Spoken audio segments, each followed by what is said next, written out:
श्रीगणपतिताळम् विकटोत्कटसुन्दरदन्दिमुखं भुजगेन्द्रसुसर्पगदाभरणम् गजनीलगजेन्द्रगणाधिपतिं प्रणतोऽस्मि विनायकहस्तिमुखम् सुरसुरगणपतिसुन्दरकेशं ऋषिगणपतियज्ञसमानम् भव भव गणपति पद्मशरीरं जय जय गणपति दिव्य नमस्ते गजमुखवक्त्रं गिरिजापुत्रं गणगुणमित्रं गणपतिमीशप्रियम्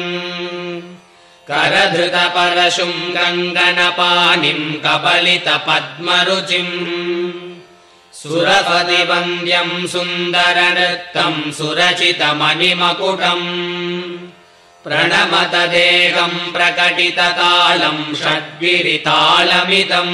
तत्तच्छड्गिरितालमिदं तत्तच्छड् श्रीगणपतिताळम्।